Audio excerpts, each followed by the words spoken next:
Welcome back to Build a Mobile App in 2 Hours. In this session, we're going to bootstrap the planet data. So in this session, we want to have the data prepared for our Select Planet screen, which will have an image and some information about the planet. So this is going to require us to have a planet entity that can store simple planet info, like name, description, and other things. We're going to bootstrap this from an Excel spreadsheet, and we'll be able to see the data after we publish it. Here is the Excel spreadsheet that we're going to be using. It has a planet tab, and it has a number of headers at the top like name, description, and system. So once we have the entity, that'll let us store the information on the server, but we also want to be able to have it stored locally on the phone so people can select their planets even when they're not connected. So the planet entity will allow us to store the planet information, and we already have a space trip entity, but now we need to know which planets will go with which space trips. So we need a space trip planet entity that will store the planets for a particular trip. And this is sometimes called a join table because it's a many-to-many relationship that needs to know about both other entities. So we have a number of interesting things to finish, so let's go ahead and get started. To bootstrap the planet entity, we need to go to the Data tab, and we'll go to a database entity, and all we have to do is right-click and say Import Entities from Excel. And in our Resources folder, we can see there's the Planet Excel spreadsheet. Now when we click Open, what's going to happen is there'll be some stars that will pop up in the Elements area around the structures, the logic, and the processes. So let's go ahead and click Open, and there we see the stars. So the stars are showing things or places where things have gotten created. So under Structures, an Excel planet structure was created with the name, description, systems of the planets. The planet itself, entity, was created with the same structure.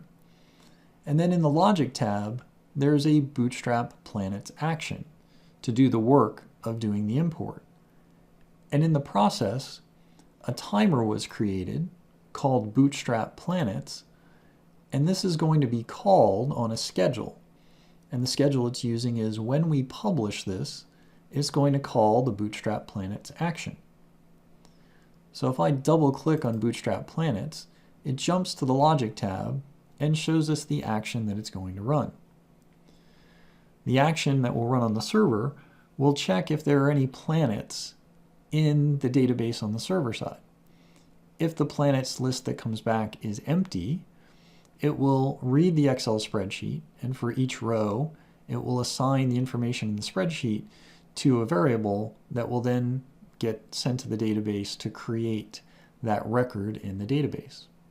So it takes each row in the Excel spreadsheet and assigns it to something in the database.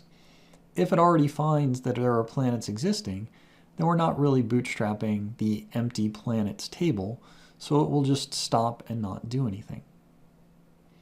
So that's what's going to happen when we ask the publish to the server to go ahead and create the new planet information. So let's publish that and see what happens. And while it's doing the publish, let's go to the database and create another entity. And this one we're going to call, and it kind of lost focus there. So we want this to be, I guess that's because of the publish, the space trip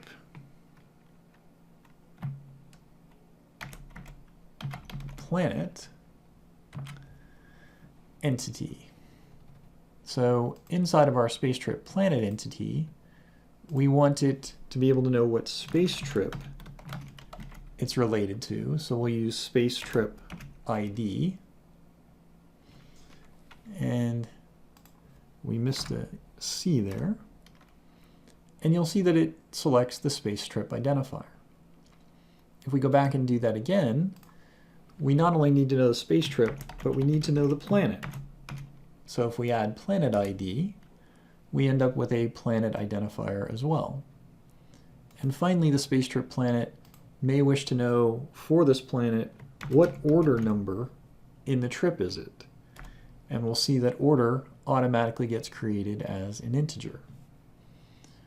All right, so we now have our new planet entity and our space trip planet entity. And inside the planet entity, since we published this to the server, we should be able to right-click and view the data that's there. And there it is. So this helps us from a development perspective to at least have some sample data and know what is actually in the database.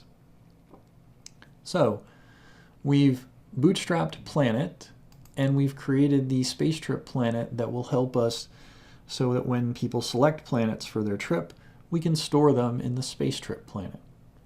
Now, these are going to be stored on the server in the database, and we said that we want to be able to do all of this offline as well. So we have to go back to local storage again and right-click, and we're going to add entity from database.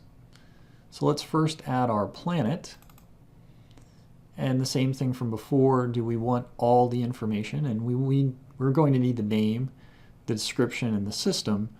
We probably don't need the celestial coordinates on the device side. So let's keep it happy, and we'll just click Add. And then we can do the same thing by right-clicking and say Add entity from the database. And in this case, we'll do the space trip planet. And we need all the info for that as well. So if we click Add, now we have local versions of these as well. And when we look at the local planet, it doesn't have quite the same structure as the full planet because we didn't send the celestial coordinates over. Okay, so we've been able to bootstrap the planets. We've been able to create local storage versions of these. But right now, everything about the planets is in the database on the server side. We need to be able to synchronize that to the local version of the planet that's going to be on our device. So join me in the next section where we're going to look at how to synchronize data between the server and the device.